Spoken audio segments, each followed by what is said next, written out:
Hello, and thank you all for joining us today for part one of our Attention Issues, School Stress, and Pain in the Time of COVID series. I'm Georgia Weston, the Executive Director of Creative Healing for Youth in Pain, or as we like to call it, CHIP. We're a nonprofit for youth with chronic pain and their parents, providing exposure to creative healing experiences and social support online to reduce common healthcare barriers like cost and location. Not everyone has insurance or transportation or equal access to pediatric pain clinics, and that's why we provide these resources online. We also know that healing doesn't have to just take place in a hospital or a doctor's office. You can help yourself feel better in your own home. And creative healing means different things to different people, but it's all about finding joy in activities that assist with your healing process. For some people, this means music, art, yoga, cooking, walking the dog, whatever makes you feel good, because we know that these techniques can help reduce an overactive nervous system and increase functioning. And thank you for joining us today. We have a great discussion lined up, followed by a Q&A after. We would like to ask that everyone please keep themselves muted and your cameras off so we can enjoy without distractions. And you will be able to type your questions into the Zoom chat when we're ready to begin the Q&A portion. Now I am pleased to introduce CHIP's founder and president, Dr. Lonnie Zeltzer, and board member Dana Pachulski. Dana also serves on the board of the UCLA Resnick Neuropsychiatric Hospital, is co-chair of the Regenerative Medicine Institute campaign for Cedars-Sinai, and the vice chair of Cedars-Sinai's Innovation Center project for the Board of Governors. Dr. Lonnie Zeltzer is a distinguished research professor of pediatrics, anesthesiology, psychiatry, and biobehavioral sciences at UCLA. She's the director of the UCLA Pediatric Pain Research Program and co-director of the Whole Child LA Pain Clinic. Dana and Lonnie will be leading our discussion with Dr. Ryan Davis about medications and ADHD for teens. Dr. Davis is a Harvard-trained, board-certified psychiatrist who specializes in child and adolescent psychiatry and is the founder of the Mind Health Institute, Beverly Hills. Dr. Davis is a recipient of numerous awards and is also currently on faculty at UCLA. Dr. Davis believes that a thoughtful and collaborative approach with treatment decisions can help make sure that you receive the treatment you need and feel comfortable with the process. When I'm done speaking, we're going to switch to multiple speakers on your screen, so your view may change depending on your settings. You can control your view in the upper right corner of your screen by hovering and then clicking on either gallery view or speaker view based on your preference, but we recommend setting it to speaker view so each person who's speaking will become the largest on your screen, which would go back and forth between the active speakers. So now I will hand it over to Dana, Dr. Zeltzer, and Dr. Davis to lead part one of our discussion. Thank you, Georgia. And what I'd like to say, I'm really grateful to Dr. Ryan Davis, who's probably, because he's the best child psychiatrist in Southern California, he's also the busiest. So I appreciate his taking time to participate and help everybody. And I'm going to turn the Q&A, which is how we're going to do this. Dr. Davis will talk. Dana, who's on our board and really helped organize these webinars, will ask questions. Dr. Davis will answer, and then we'll open it up to the chat room for people to ask questions. So I'm turning this over to Dana, who really came up with this whole webinar idea. And thank you. And Dana, you're on. Well, thank you everybody for joining us on a Monday morning. Dr. Davis, always great to see you. Thank you so much for giving us some of your precious time, which we know currently has got to be minimal at best. So I think the best way to start, Dr. Davis, is to ask you about what you're seeing with increased communication and desire to find a diagnosis for ADD and ADHD during this time of Zoom school. Yeah, I think, this has been kind of an interesting time since March. And I think no one was prepared for it, obviously, in March. And kind of everybody was scrambling to kind of set up the online schooling and so forth. And I think teachers and educators kind of weren't prepared for what that was going to look like. And obviously families and students weren't prepared for that. And so I think that there's kind of these two time periods, this period, March until June. And then now kind of August until now, as teachers and educators have kind of put together a more cohesive plan about what online school will look like. And so I think what we started seeing in March was that most schools were kind of recreating the online experience or the in-person experience online. And so it was very long days with a lot of computer time. And for anybody to stare at a computer screen for 8 hours is really challenging. It's children were not meant to do it. Adults are not meant to do it. So it's a very atypical kind of paradigm that we set up. And so I think that there were so many people that were saying, I can't focus, but not recognizing that there are a multitude of reasons to not be able to focus. And, to list some of those would be anxiety, would be insomnia, would be boredom, would be, things such as another person in the room, or kind of an ability to kind of check your email or text or Instagram or what have you, with just like a scroll away. And so I think that the number of people that have been reporting poor focus, poor concentration, poor attention has multiplied, but it does not reflect an increase in ADHD.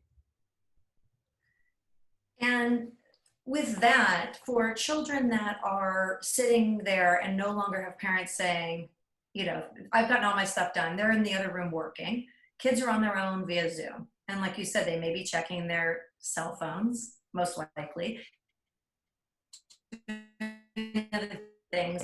And then later, how are you seeing the anxiety portion, peaking because now they're not paying attention? What do you see with that? And can you help us with any good tips with how to help our kids when we see some of these clues you're going to give us? So I think the reasons for anxiety and stress is, again, multifactorial. I think that we're all under a new, different, kind of higher level of stress, and kind of everything has changed. Parents are working from home, and so we don't have the extracurricular activities that were so easy and plentiful, and probably overscheduled for quite a few families. And so some of the kind of ways to reduce anxiety or stress have been kind of minimized or just not available. And so I think that a lot of the stress that I'm seeing isn't necessarily directly related to school stress about not kind of being able to follow what's going on with the school, but it's kind of all of the stress that's surrounding the child, kind of in a kind of 360 way. And so one kind of thing would just be to be mindful of kind of how things are communicated in the family. I think that, we've also had the fires. We've also had, kind of this election season happening. We've had, the Black Lives Movement matters. There's been so many things that have been on the table, front and center, that I think it's really important that, especially if there's multiple children in the family, all at different ages or developmental kind of abilities, that we really are careful and mindful about what we're saying to whom and when, to try to minimize any kind of excess stress that's kind of just floating around in the ether. Is there a warning sign that maybe we can help parents look for if their children are on Zoom all day and then coming out of their rooms and maybe they are not behaving a certain way? Or maybe, I guess what I'm trying to say is, for me, with my children, it's been very obvious. The stomach aches start or the headaches start. Is there something we could help talk about for parents to see warning signs before they go down the rabbit hole of 10 doctors to figure out what's going on? Yes. I mean, the first good sign is what you said, is come out of their rooms. Because I have so many kids that even after they're done with their Zoom school, they're still not coming out of their rooms. Okay.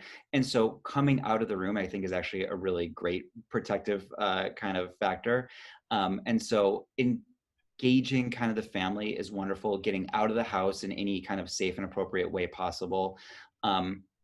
And so, going for walks, just being outside if the air is good, in the backyard or any kind of area that is safe, kind of getting out of the house, getting kind of away, I think is really good. I think, you know, parents are also working full days often, or not able to work because of some of the childcare needs. And so I think kind of having a conversation about when I'm available as a parent and when I'm not available as a parent, um, and kind of what would be some one-on-one time that we could do together, I think is really important, so that even though they're not going to necessarily be going to their soccer games or you know, kind of practices for this, or you know, ballet or what have you, that they still get some one-on-one time, that there's still some kind of like focus on them and their needs as a person. And then as far as, you know, when they start complaining about not sleeping or stomach aches or headaches, um, first things first, I mean, kind of if it's urgent or emergent, you know, obviously they should kind of speak to their doctor. But if it's kind of that just little um, mild or kind of a light experience, kind of to not focus on the symptom, but more focus on just kind of how, tell me about your day. I want to hear about your stomach. I want to hear about your head. I want to hear about this and that. But I also would like to just hear about kind of what you're going through, and kind of being curious about the experience as opposed to the symptom. And I think that's such an important tip, because one of the things that we do at CHIP is to kind of reroute the thought process to retrain the brain. So what you said is something we work really hard at, and I've personally used in my home to help, thanks to all of you experts. What about non-medication treatments and options for ADHD and ADD? And I'm using those terms kind of interrelated for this Yeah. talk.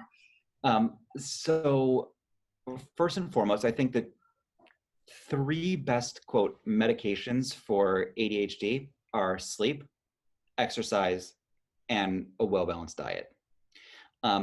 Those three things I think are more powerful than any medication available up to date. And so if there's any amount of insomnia, if there is kind of a lack of physical exercise, or you know, a high sugar kind of poor diet, there's very little chance that, you know, a person's going to be anywhere near their optimum kind of ability to focus or concentrate. And so suggestions there would be, you know, for a 10-year-old, 10 hours of sleep, and then it kind of scales down a little bit as they kind of age into kind of later teen years. And I think one of the silver linings of this pandemic is that a lot of the schools are either starting late, or because of the lack of the commute, you know, the children are able to wake up later and actually get more sleep. So I think that that's actually been one thing that I've seen a real benefit, is that kids are sleeping more kind of now than they were a year ago. And so I think that's wonderful. I think that unfortunately it's been offset by the decrease in physical activity. And so if that can be increased, and again, you know, the air quality over the last couple of weeks has been, you know, poor here. But if that is getting better, getting 30 minutes of exercise, where the optimum would be if you're sweating, you're exercising. And so if I can hear that a child is sweating for 30 minutes, 4 to 5 times a week, that's really going to do as much as an ADHD medication. And I appreciate that. I mean, getting everybody to move right now is so hard. I mean, sometimes we have to just chase a dog. Yes, that, Yeah.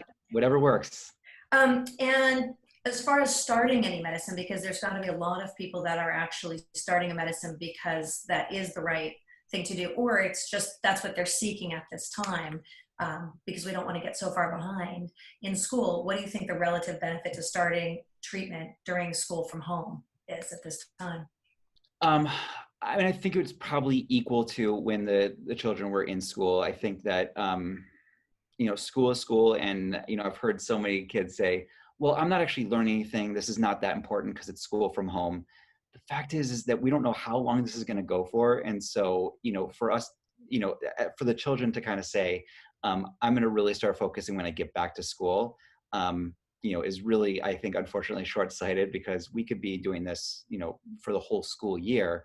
And so now is the time to really make sure that, you know, children are staying on top of their schoolwork. And so now is certainly this equally important of a time to start treatment as it was, a year ago. So talking about medicine for it, I'd love for you to talk a little bit about how it affects sleep, diet. If you're taking an ADD medicine or ADHD medicine and midday it wears off, what your recommendations would be, if you could cover a few of those for us. Yeah, so another potential silver lining is that when the child is home for school, there's actually more flexibility with how we dose medication. Because prior, when a student was, leaving for the bus at 7 a.m., getting to school at 8 with their, their first kind of portion of the day at advisory, where they're not really needing to do anything academic. And then their first real academic thing is maybe 9 a.m., which was 2 hours after they left their home. They are kind of having an hour and a half or more of wasted medication time, since the medications usually only last for a kind of finite period. And so now what we're able to do with the student at home is that the student can take the medication a half an hour before they start their academic classes, because they're home. And so it's really easy to start the medication kind of at the latest, most appropriate time without having to worry about commute or kind of what the school schedule looks like. So that's one piece that's actually been a great silver lining. The other one is that, so many parents, and I totally understand this, is they don't want to have a nurse or the student kind of give the medication midday. And so for most kids, they're locked into a long-acting stimulant medication. On average, the long-acting stimulant medications last somewhere between 6 to 10 hours, kind of with some sort of range there. And so, basically it wears off, and then you've got to give a booster if there's still homework, et cetera, to go, because we really don't want to have people giving medication midday. However, with the students at home, it's really easy to give a second dose around lunchtime. And what that has done is it sort of maximized the focus that is given from the medication for that period of time. Let's call it 4 hours, from 8 until noon. The medication starts wearing off, and this is the short-acting version. They're able to eat a lunch, which might be not possible if they're taking a long-acting medication, because that's one of the major side effects. And then after the lunch period, they take their afternoon dose of short-acting, and it allows them to have focus throughout the end of the school period, and then also maybe an hour or two after to finish up any lingering homework that is there. And so I have moved probably 60% of my kids that were on a long-acting medication to taking 2 short-acting medications. It's the same medication, but just taking it twice, and that's allowed a lot of flexibility to really optimize for kind of what the academic school day looks like, and also prevents some of the side effects of insomnia or reduced appetite for lunch. Which has got to help a lot, because when these kids were not eating, I think it psychologically played a toll as well. And what are the differences between traditional stimulants and some of the newer meds out there right now for ADD? Yeah, so the medication, I guess, gold standard are the stimulants. There are other medications that are available for ADHD, but certainly if I have a student where, in the teen years and the predominant issue is inattention or focus, the stimulants really are far and away the superior medication to the others. That being said, there are other options. There are medications such as Wellbutrin, which is classically an antidepressant, but it has some efficacy for ADHD, especially if there's any issues with giving a stimulant, if there's kind of just fear around some of the side effects of stimulants, you can opt into Wellbutrin. The thing I really like about Wellbutrin is that it doesn't have that sort of circadian highs and lows, in that you take it every day and it works kind of consistently over time. Both kind of the morning is equal to the afternoon. The side effects do not peak at any point. It's a very kind of consistent, it's a nice kind of option compared to the stimulant, with the downside of it's not going to be as effective as the stimulant. There are other options such as Capve, clonidine, Intuniv, 10x, guanfacine, which are traditionally blood pressure medications.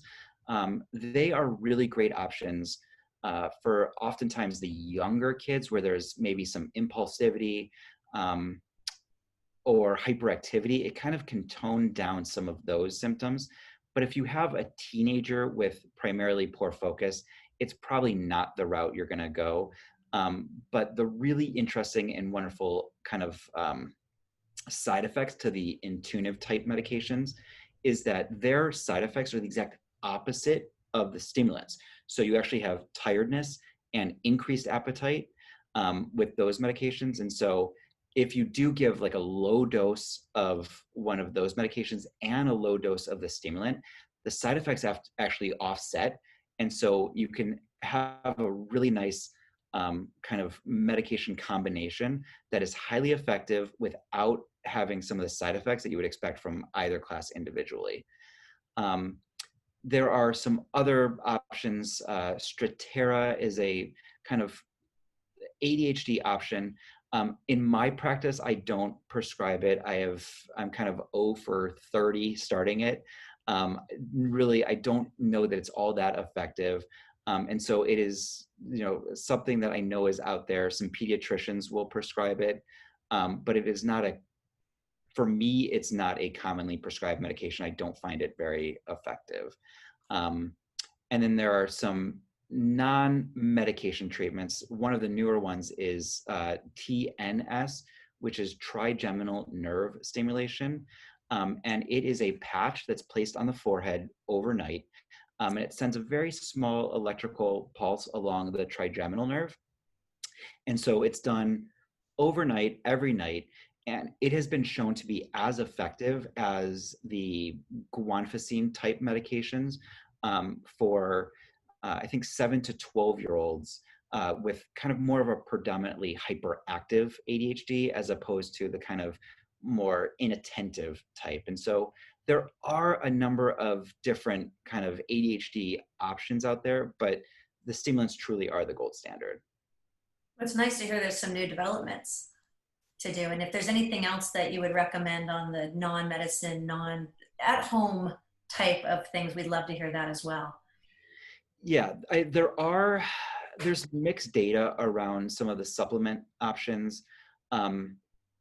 There are things like magnesium, omega-3 fatty acids, and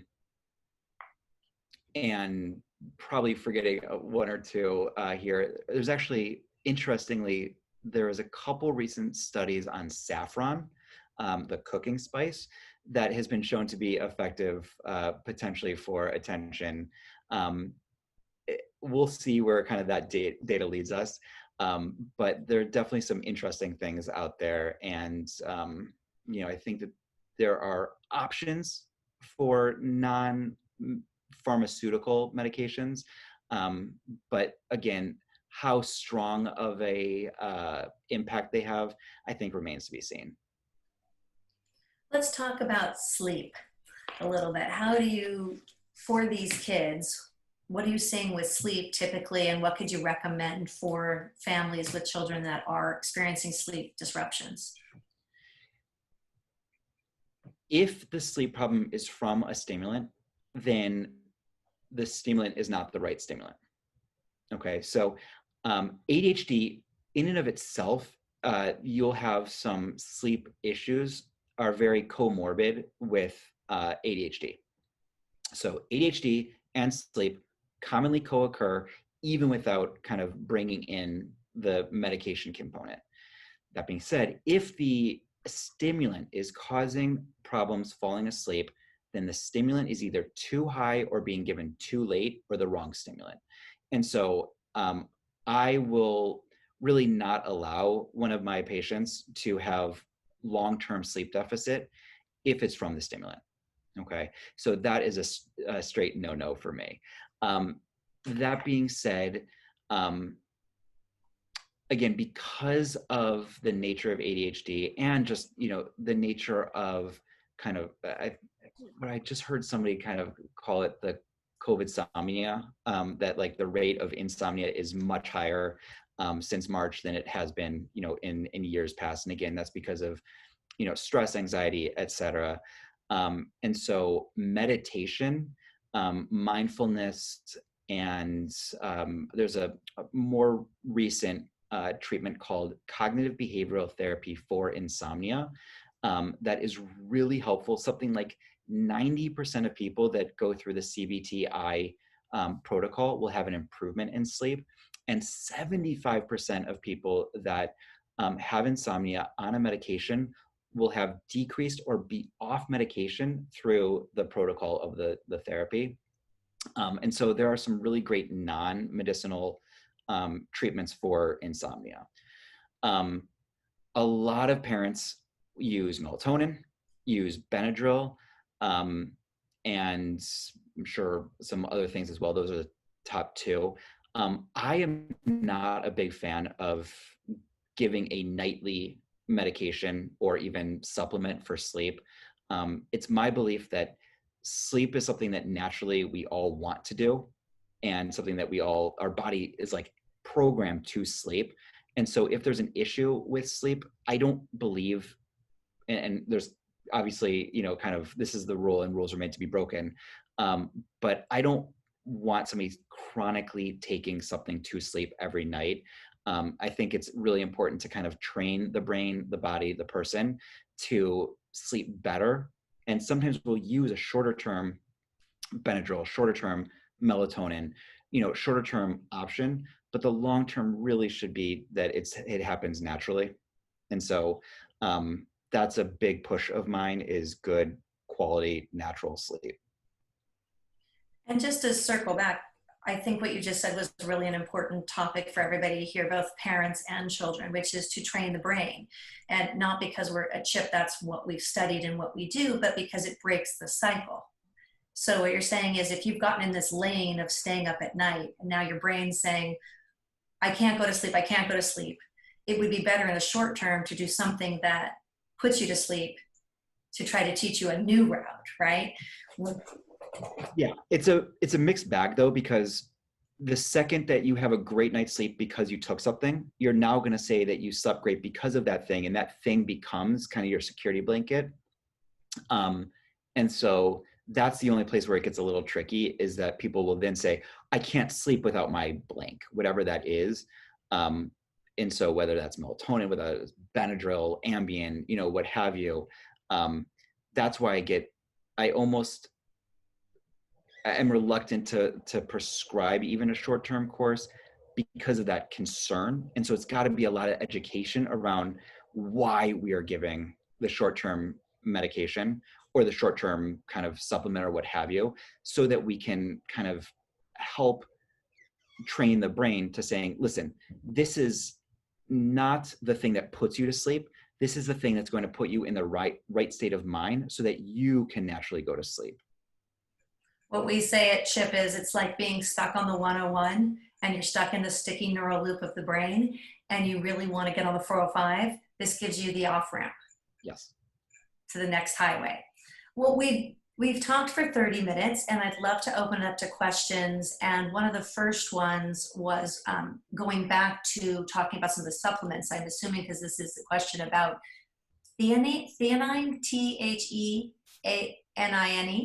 Is that a supplement? Yeah, I mean, I will be really transparent. I think there are so many supplements out there, and I'm not in context or out of context. I can't think of what that one is. And so I would love to, I will learn more about it.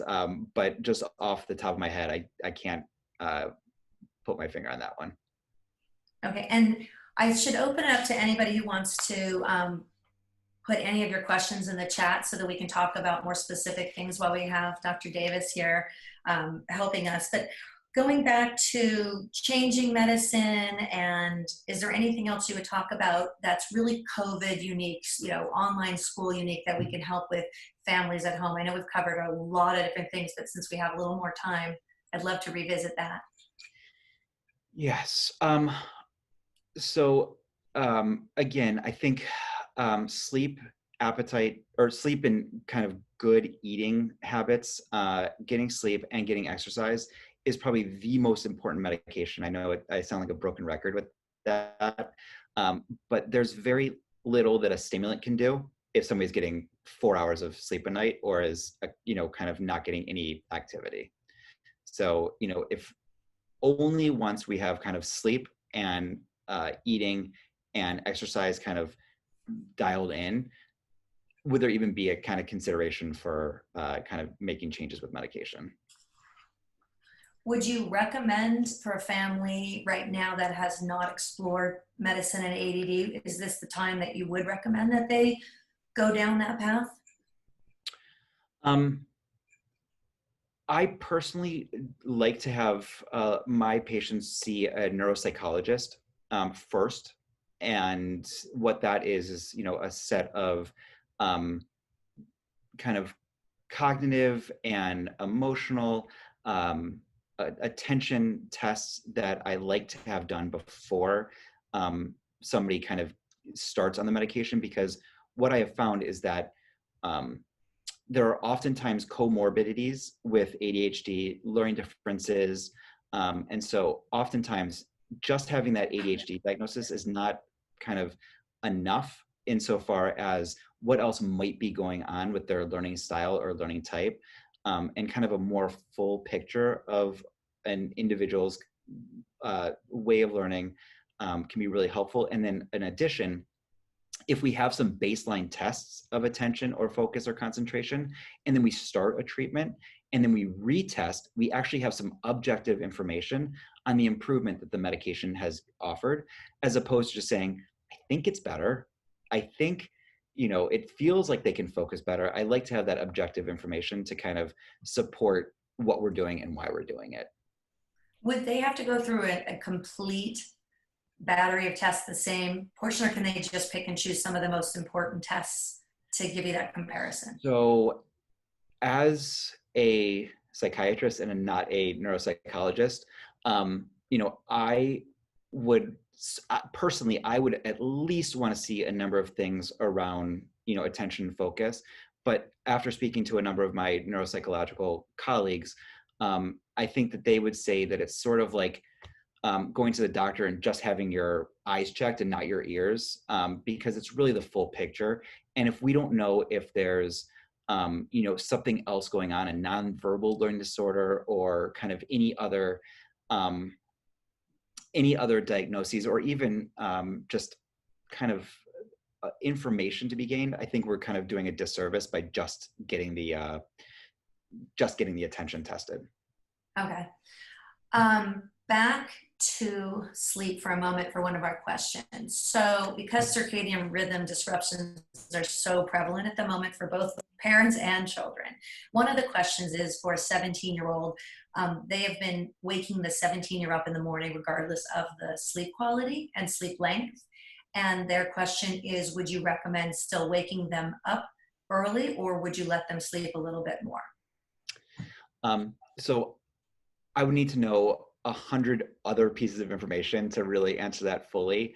But I will kind of answer it generally, which is, if you want to change, let's say somebody is, especially over the summer, okay, if they're going to bed at 3 p.m. and waking up at noon or 2 or what have you, and so they're really kind of push their circadian rhythm back. They're still getting their 7, 8, 9, 10 hours of sleep, but it's just happening at starting really late at night / early in the morning.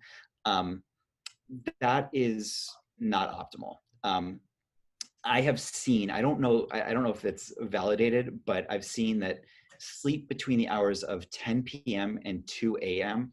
kind of get you an extra bonus of sleep. And so even if you sleep less hours, if you sleep during those hours, you tend to be more well rested, et cetera. And again, that is not confirmed, but I do believe that has some validity to it. And so the best thing you can do to kind of reset a circadian rhythm is not to have somebody go to bed earlier. That is a recipe for disaster. If you try to have somebody go to bed earlier, you are very likely to have that person lay in bed, tossing and turning, and being even more frustrated they haven't fallen asleep yet because their body's just not tired enough to go to bed earlier. And so the best thing to do is to kind of reset things, is have that person wake up at a defined time in the morning, regardless of the quantity or quality of sleep. And then let's just for the sake of kind of numbers, let's say that the person went to bed at 2. Let's have them wake up at 8. Okay, 8 a.m. So that's only 6 hours of sleep, which you and I and everyone would say that's not enough sleep. Understood. But if we do that, if we wake them up at 8 a.m., they're going to be tired most likely that day. Okay. And then they're more likely to be ready to go to sleep that night at an earlier time. And then they'll go to bed at an earlier time, fingers crossed. And then they'll again wake up hopefully close-ish to 8 a.m. And so the best way to reset is to actually set the wake up time, not the bedtime. Great, and that was the question, was were they doing the right thing by continuing to wake them up? On the same thought with ADHD and sleep deprivation, and maybe those are two segue questions, and driving. The question is, they've been holding off on driving based on this. What are your feelings and suggestions in this topic? This is a tricky one because I really believe that if a person is on ADHD medications, I really like to have what I call a medication holiday. So that's either weekends off from medication or summers off from medication. But at the same time, I don't believe in driving holidays where, you wouldn't have that same person not drive for an entire summer or, not drive on weekends. And again, the medication only lasts for at best, 12 hours at most. And so there are going to be times when somebody is not medicated for their ADHD and they're going to need to drive. And it may not happen this year or next, but there's no scenario where, you're like, okay, I've got to go to soccer practice at, whatever time, and you take the pill just to drive that 30 minutes. I don't think it is in the student's best it's not in their best interest to take it every time they drive. That being said, maybe during the early phase of driving, kind of dedicating a 4-hour window, you take the medication and you practice for 4 hours and you really kind of deep dive into it. Because there's going to have to be some times where the student's not on medication and driving. And so we can't, again, train that person that they're only allowed to drive when they're on medication and they're too, kind of unfocused to drive not on the medication. I think that's probably not setting them up for success for a lifetime. Thank you for that. And I haven't gotten any new questions, so I'd like to go back to spend a few minutes, if you don't mind, talking about one of the things you brought up earlier, which was how do we talk to our children when they come out of the room, if they come out of the room?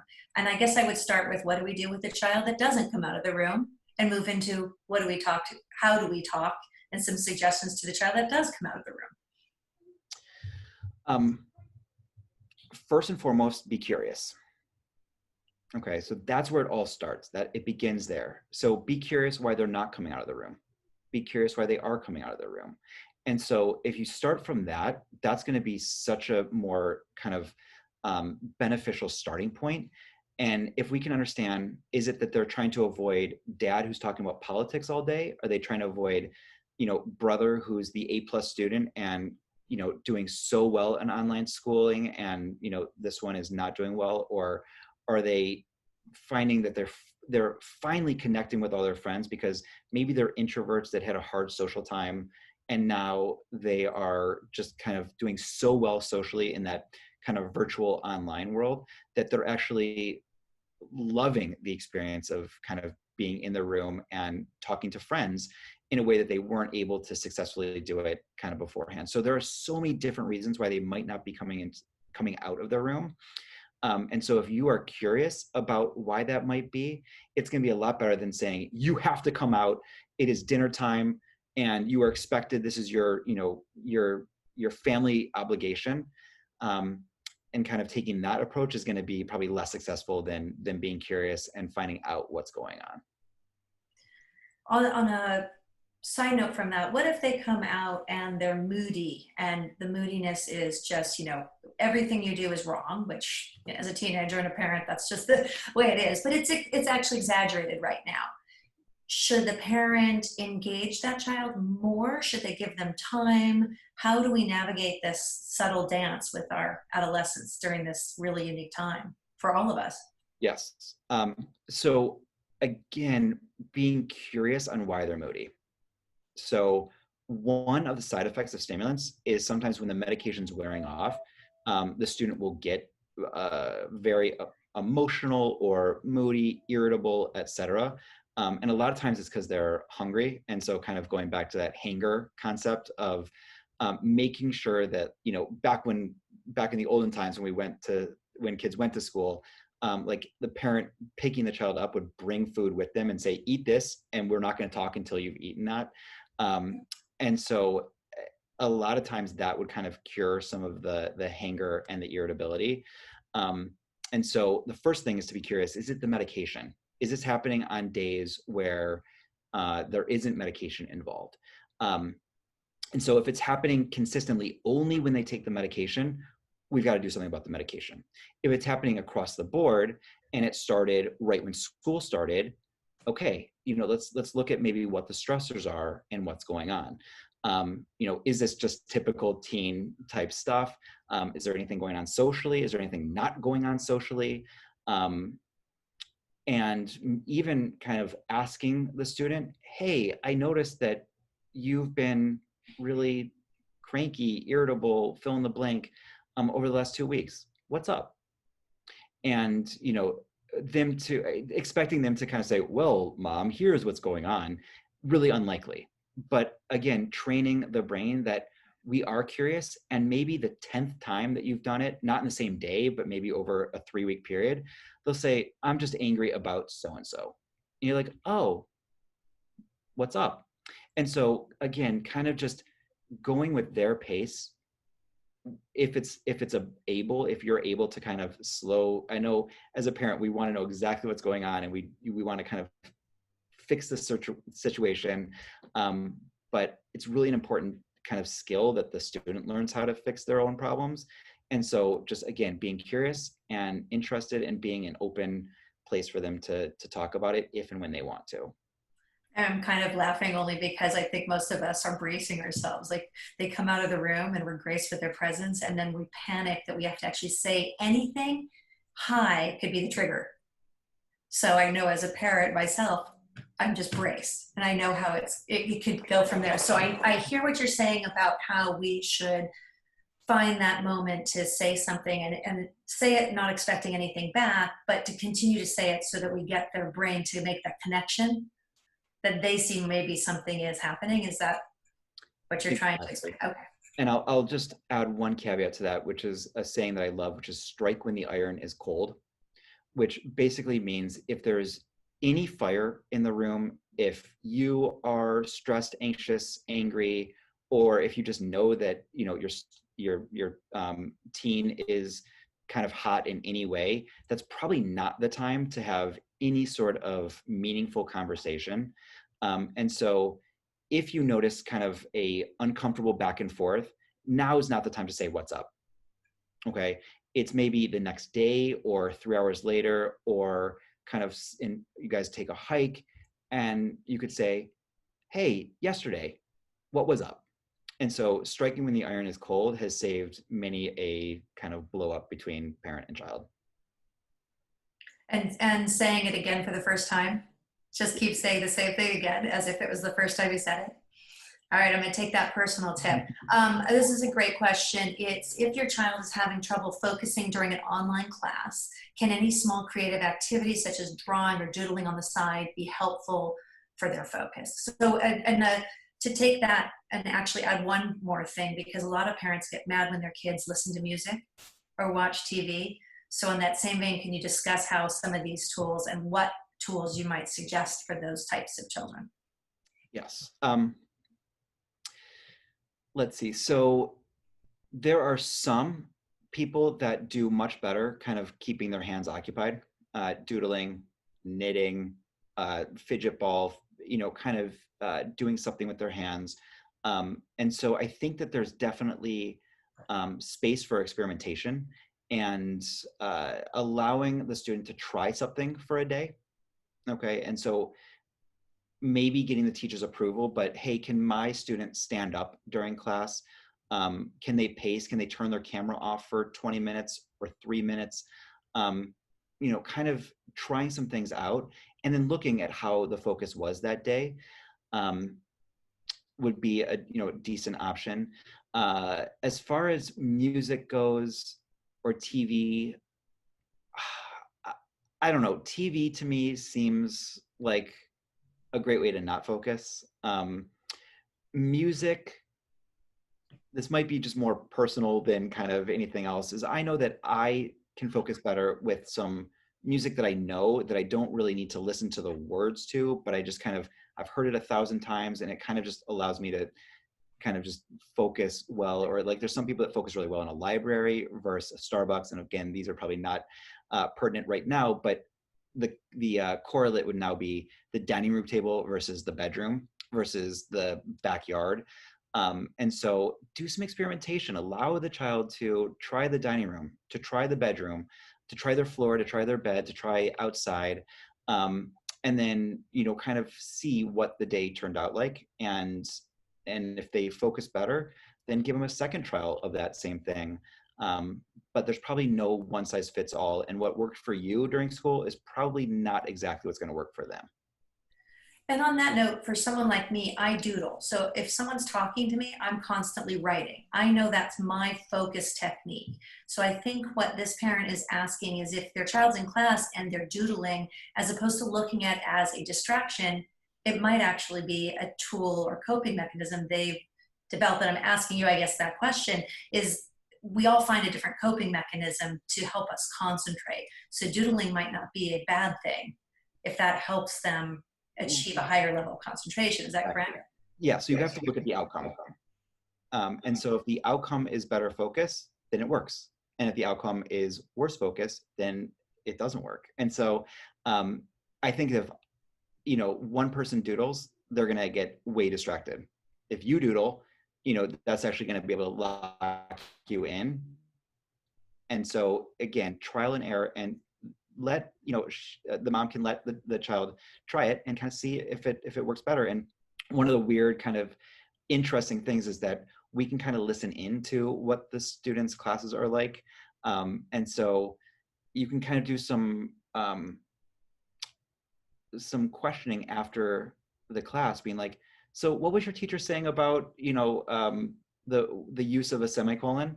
And if the student's able to kind of answer it really easily, then we know that, whatever they were doing worked. And if not, then probably have to go back to the drawing board.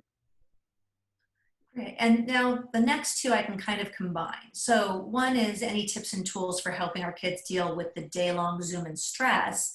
And with that, is there a time in the day that the body reacts better to some of, if there's any activities that they should get up and move? Yes. All right. So the get up and move, there is really good data that supports physical activity in the morning. So there's a great book about exercise and mental health, and it's called Spark. And basically, he did some interesting studies where he had a subset of students exercise, run a mile before school, and then, kind of had people run it after school and so forth. And the students that ran it before school seemed to have much better attention throughout the day. And so, yes, physical activity, if possible, before school would be optimal. As far as dealing with the day-long Zoom, it's a real challenge. I'm on Zoom doing sessions with my patients from 7:30 in the morning until 5 in the evening, and it's a grind. And I think that it's not natural, and I think it's a real challenge to kind of be, because usually we are walking in the kids are walking in the hallway, they're going to lunch, their focus isn't 18 inches for 8 hours. And I think this is really not great for one's eyes. And so I know that there are a number of optometrists that are putting filters over the computer screen, because I think that the amount of headaches that I've heard about have kind of quadrupled, just because of this like eye strain of staring as your focal point of 18 inches for so long, is just not healthy. And so making sure that even if it looks like you're looking elsewhere, I think trying to pick a different focal point that's maybe 20 feet away and doing that for a bit and then coming back can be really helpful. Again, getting up if it's appropriate, if you can kind of get the approval from the teacher, getting up, doing jumping jacks, or kind of any way to just break the monotony of sitting down, for too long can be really helpful. And I think some schools have incorporated more asynchronous teaching so that the student can kind of do it on their own time. Some schools have shortened the lecture time to maybe 30 minutes as opposed to 50, to try to help with some of that. And so I think the school is working on it in some ways, but I think the student can also do small interventions that can improve things. I appreciate that. And what about anything, what's your recommendation for these kids doing any exercise in the evening and sleep? Is that going to affect sleep adversely or beneficially? The data supports that there should be 4 hours between exercise and sleep. And so it's best to have 4 hours between. That being said, I would probably prefer some exercise than no exercise. So try to get it before 4 hours before bed, but if not, I think I'd rather still see some exercise, and not stay so kind of tough on that 4 hour. And the last question is, are there any specific modes of exercise you'd recommend over others, such as cardio versus yoga and stretching? Sweating seems to be important. And so yoga and stretching, I think, are really important. I think that they can be done maybe, and again, I'm not a yoga instructor or anything of the sort, but I think, maybe doing 5 minutes of yoga 4 times a day, kind of in between classes, just, kind of stretching, just engaging the body, I think is valuable. But again, sweating is really a key component to kind of getting those endorphins, which have kind of the antidepressant effects, the sleep promoting effects, and the attention promoting effects. Oh, Dr. Ryan, Dr. Davis, this is just amazing. I mean, I have to say, just hearing you talk about the different ways we can look at this always gets our mind going, and we kind of get out of our own lane of what we're doing at home. I'll ask if there's any last question in the last few minutes. I'm always mindful of time, especially yours and all the professionals on here and everybody. But if there's not any other question, I just would like to say thank you again for giving us this time and for letting us ask you all these questions, maybe the same questions 5 different ways, but it's always great to hear. And Georgia or Dr. Zeltzer, is anything you'd like to add before we close out today? Hi, Dr. Zeltzer. Oh, there we go. Is there anything that you would like to add? No, I think what I loved about Dr. Davis's responses is that it wasn't just medication as the answer, and that he talked about the importance of diet and exercise and mood and relationships, and the highlight of curiosity and for parents communicating with their kids. There are a lot of key points that I think are often forgotten. We think of ADHD and what medication to go to. And even with sleep, what medication to go to. So I think the importance of our own brains, our minds, our emotions, our beliefs, expectations, all of these are critical. And I just want to thank you, Dr. Davis, for bringing a much more mind-body holistic approach to talking about ADHD. Yeah, thank you so much to all of the speakers for this informative presentation. You've given us a lot to think about, and thank you everybody for joining us today and being open to this experience. This concludes part 1 of our Attention Issues, School Stress, and Pain in the Time of COVID series. We have 2 more events in this series that you can join to continue this conversation. On Tuesday, September 29th, Dr. Jocelyn Meza will provide a practical guide on how parents can help teens with ADHD during online school. And on Friday, October 2nd, Dr. Sandra Liu will share the state of the science on ADHD and attention issues for teens. Please feel free to contact us with any questions. You can follow CHIP on social media and check out our website, mychip.org. Next week, we'll be sending the recording of this discussion out to you all so you can rewatch it if you would like to. And we wish you and your families health and wellness during these extremely challenging times. And thank you again to Dr. Davis and Dana for taking the time to talk with us today. You've given us a lot to think about. Thank you all. Thanks. Have a great day, everybody. Thank you.